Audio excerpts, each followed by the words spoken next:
My name is George Fesser, and I am the Director of Center Families at the LGBT Community Center in New York City. Have any of you ever been there? New York City? Yes. New York City, probably, but the center, we're in the Village. We're on 13th Street, right between 7th and Greenwich. And we're open every day of the year, and you're more than welcome to come by for a visit. We're about to undergo a major renovation, so if you want to postpone your visit for a few months, so you don't have to walk through a construction zone, that would be great. But the Center Families has been actually helping LGBT people create families for 24 years.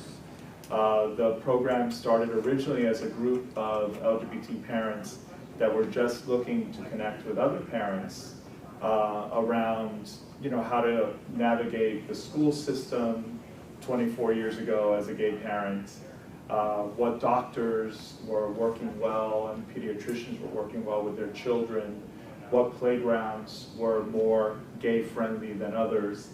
So it was a very basic support network that was started off at first, and then a program grew out of that. I have pictures of thousands of kids that have been born through our program in our archives, so it's really quite interesting. And of course, through the years, many HIV positive men have had babies that have been through our programs. Many have had children biologically, many have fostered or adopted children through the program as well. I am a person living with HIV myself since 1989. So when I took over as director of Center Families, I immediately knew that weaving in my years of advocacy work and experience in HIV prevention was something that I wanted to do as part of my new role in Center Families. And I did a little research before applying for this workshop. And I realized that there's never been a workshop that addressed biological reproduction for HIV positive men in a conference or in an international AIDS conference before. Many for women, but never one for men. And I had a couple of my interns doing the research, because I would admit that I'm not as good doing research as my interns are, and nobody came up with anything in the topics for conferences. So we're breaking new ground here. We're going to have a discussion and hopefully open your eyes a little bit to what options are out there. And we have some amazing people on our panel that will help us guide us through this journey together. So to my right here, we have Dr. Kiessling. And Anne works for Bedford Labs Foundation, and she's been in the field of reproduction for a long time, for a while. And then right next to her, we have John Weltman, and John is with Circle Surrogacy, one of the many surrogacy agencies in this country.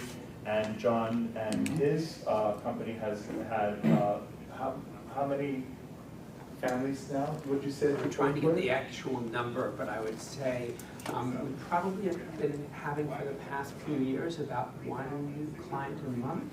And I would say it takes about a year and a half before people have babies, so about half of that number, maybe somewhere between around 20, 24, maybe a little bit less than that. But a number end up being twins and some end up being singlets, it just depends.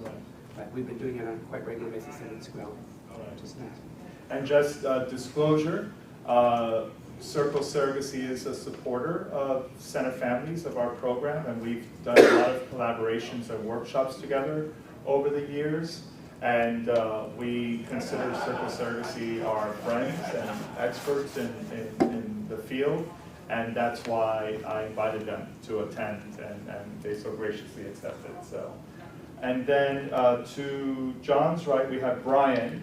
And Brian is a peer that's going to share his story, his surrogacy journey with us today. And then next to Brian, we have Emily. And Emily works at Circle Surrogacy, and she's a fellow social worker. She's going to talk more about all of the psychosocial issues that are tied to having a biological child, okay?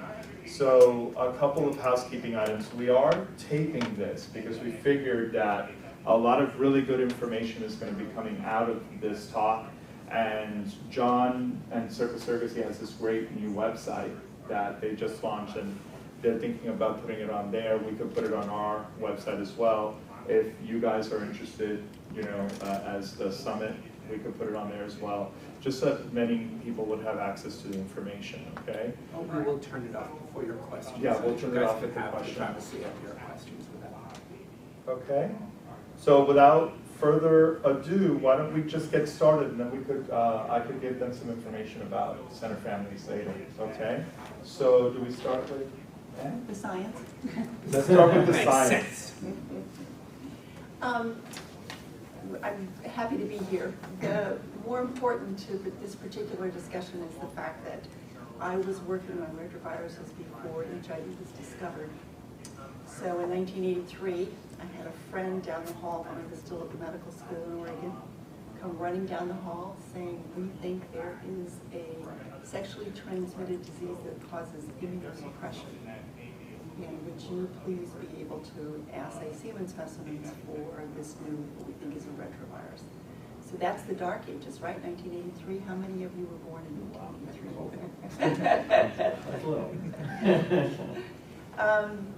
And so we did the very first assays of HIV in semen, and I realized even then that in theory, although I didn't know anything about semen at the time because I was a virologist, but in theory, because of the way sperm are immune protected, HIV should not be able to get into a semen specimen. Obviously it does. And we are now, what is 1983, 30 years later almost, and we still don't know how. So there is no explanation for how HIV gets into a semen specimen. And that's how we got into the business of trying to understand how to analyze the types of virus that were in semen specimens relative to those specimens. That's how we became experts in detecting HIV in semen specimens. And so through the years, we have developed some very sensitive and specific tests. For a while, there was a company, Organon, was going to develop a commercial test for detecting HIV in semen specimens, and they finally gave up because the proteins in semen are so different from blood. It was a whole different paradigm to them, and they gave up. So that's why we have continued about 15 or 16 years ago. Actually, I guess in the late 80s, I wrote a letter to a fertility journal saying somebody was going to have to figure out how to help people with HIV disease parent, because I knew a lot about this virus. Obviously, it never kills anybody completely. It was clear to me that we were going to have a lot of people of reproductive age living with HIV, especially as soon as the first antiretrovirals were developed. And so we needed to figure out what to do. We were not going to tell a whole group of reproductive age people not to parent. That wasn't going to be the answer. And so when that appeared, then a lot of pressure began being put on the lab to try to help figure out how to solve this problem. And so some medical colleagues and I kind of developed what now has turned into what we call the SPAR program. I brought some flyers that the program is organized. I think we may include some of those in our packages for people, but please continue. And there's a lot of information on the website, which you can get to from bedfordresearch.org. But that's why I'm here. I'm here as a scientist, and have had some experience in reproductive labs. I did that for a few years too, just to kind of, the same year that HIV was discovered was the year that assisted reproduction became standard of care. Those two things happened in the same year. We were the only people on campus that knew how to fertilize a mouse egg. So that same year, since for the 30 years, we've done both reproduction and semen transmission of HIV. All right, well, I'll take over from there. So I'm John Weltman. I'm a gay man. I was actually one of the first parents in America through surrogacy with my husband. We've been together since '82, so before Anne found out about this virus. before most of you were born. And we have boys who are 17 and 18. We were approached by Anne, so just to take that a step forward, about 3 months after my youngest son was born, we actually began surrogacy to help gay men and others have children through surrogacy. We've been doing that for many years, both domestically and internationally. We were approached by Anne to consider doing this for HIV positive men. Once we learned about her program, and I believe, though she hasn't mentioned it, she's had 100% success in non-transmittal of the virus to anyone. There are a number of things that I thought were very important from our perspective in terms of decision-making process to do this, and be able to now go beyond a heterosexual couple, one of whom had HIV and not transmitting whether they were married or a couple already, to a situation where it was a non-related third party, i.e. a surrogate who was receiving. And that was that obviously she's testing the semen to make sure it's safe. She's then washing the semen. She is then the doctors are then injecting the sperm into the egg, so that it's what's called ICSI, intracytoplasmic sperm injection, where it's just the sperm, not the semen being injected. And then you have the final thing, which is, to my knowledge, there has never been a transmission of HIV through the IVF process. So that's going to go on anyway. So you have 4 levels of protection. It's protecting these women. Nevertheless, our concern internally, and Emily will talk more about this, was whether the women that we had long had helping gay men would be willing to take the next step and work with HIV positive men. I think that we found, and I'm going to let Emily talk about the how, but that really, quite remarkably, we have not had a problem doing that. And we have varying levels of wait time for people. Certainly it's not your average woman who's willing to do that, but one of the things that I'm here to talk a little bit about is the legal perspective, because it's absolutely critical that there be informed consent of the surrogate when this process begins. She needs to understand that you're HIV positive, and she needs to understand through Dr. Kiessling what it is that is going to happen to her and the kind of testing that she has to go through, and also about the confidentiality that exists. So these women are approached before they even know who you are about whether they'd be willing to work with an HIV positive couple, and then before they conclude must meet directly with and talk to Dr. Kiessling directly and make sure that they are comfortable and understand fully what they're getting into. There is I can get into, and I have a set of materials that I set forth that have a lot of the legal work that's been done in the field of disclosure and what needs to be disclosed to the women who are involved here. But we really have only come up with one case that I'm aware of that ever involved the transmission of HIV, or a case that was brought involving the potential transmission of HIV through a process that involved the IVF process. And in fact, it was ruled against the couple who sued because there was no transmission of the HIV virus, and ultimately no damages. I think that we take a great deal of care to make sure that women are fully informed of what they're getting into before we make matches. One of the things that Dr. Kiessling and I have had some discussions about is the issue of donors. Clearly, donors do not need to be informed, but at Circle, one of the things that we pride ourselves in is thinking first and foremost about children. And I know from my own children's perspective, knowing where they came from both biologically and genetically is very important to them. They know who their biological father, their genetic father is, as well as who their genetic mother is, and I think that's been important for their lives. So we have, our position is that if you'd like to work with a known donor, which Bedford did, and others have chosen not to, but if you choose to, that woman needs to be informed as well of your status, because children may later want to meet her, get to know who she is, and we don't want her feeling uncomfortable at that later stage, or your children feeling uncomfortable because that wasn't disclosed to her.